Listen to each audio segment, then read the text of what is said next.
le ministre. Question de Monsieur Patrice Martin-Lalande à Monsieur le ministre d'État, ministre de la Défense et des Anciens Combattants, sur l'établissement de défense de Salbris. Monsieur Martin-Lalande. Madame la Présidente, Monsieur le Ministre, chers collègues, la réforme décidée par le ministre de la Défense en 2008 vise à mutualiser par l'interarmisation la fonction munitions. Chacun est bien conscient de la nécessité de rationaliser l'organisation de notre outil de défense pour en améliorer l'efficacité face aux nouveaux risques et, dans le cadre plus général, de la maîtrise de la dépense publique. Le bassin économique de Salbris a déjà payé un lourd tribut pour réussir cette restructuration des industries de défense. Depuis une quinzaine d'années, en effet, la disparition ou le transfert de la quasi-totalité des établissements de défense en activité à Salbris, GIAT, SM5, Matra Défense, etc., a causé la perte d'environ 2000 emplois.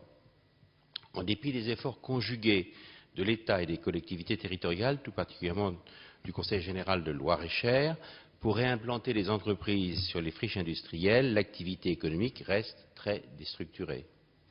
Compte tenu de cette situation très particulière du bassin de Salbris, le nouvel effort d'interarmisation de la fonction munitions ne saurait être à nouveau supporté par le même territoire, Monsieur le Ministre. Il faut maintenir le dernier établissement de défense de Salbris.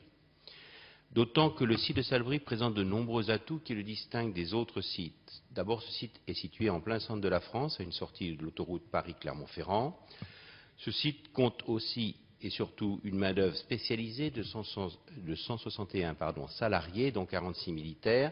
Et je veux noter que 40% de ces personnels viennent de GIAT et ont donc déjà vécu une précédente restructuration. Ce site dispose d'une capacité de stockage implantée sur 400 hectares. C'est un atout considérable pour permettre, sans trouble de voisinage, la mise aux normes de sécurité pyrotechnique de plus en plus exigeantes. Ce site a développé une culture de l'interarmisation depuis une vingtaine d'années avec le stockage de munitions communes à toutes les armées, terre, air, mer et gendarmerie. Ce site est expérimenté dans la préparation de munitions pour les théâtres d'opération.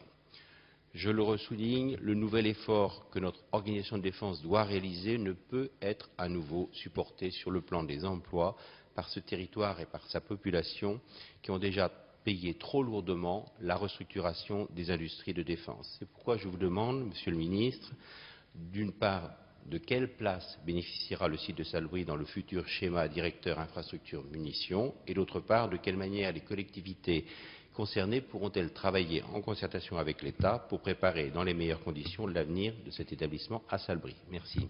Merci. La parole est à Monsieur le ministre auprès du ministre de l'Intérieur, de l'Outre-mer, des collectivités territoriales. Monsieur le ministre. Monsieur le député, cher Patrice Martin-Lalande, je vous prie de bien vouloir excuser l'absence du ministre d'État, ministre de la Défense et des Anciens Combattants. En réponse à votre question, il m'a demandé de vous communiquer les éléments suivants. La création d'un service interarmé des munitions, le SIMU, qui sera effective à la fin de l'année 2010, a pour objectif de mutualiser et d'interarmiser la fonction munitions. Il s'agit principalement d'améliorer la qualité des infrastructures, notamment des dépôts et munitions, et de simplifier la chaîne de décision en réduisant le nombre d'intervenants. Ce service sera constitué d'un échelon central situé à Versailles et de 7 établissements principaux, munitions, EPMU, regroupant les 20 dépôts de munitions de métropole. L'établissement principal munitions centre sera composé du dépôt de munitions R de Savigny en Septène et de groupement munitions Terre en Salbris, ex-détachement du matériel du 2e RMAT.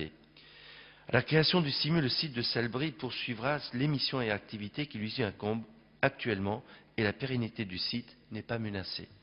Des évolutions pourraient cependant intervenir à moyen terme en fonction des actions de rationalisation et de meilleure répartition des charges de travail entre les différents dépôts de munitions. Ces évolutions feront l'objet de propositions du service fin 2011 à l'issue d'une année d'activité dans la nouvelle configuration.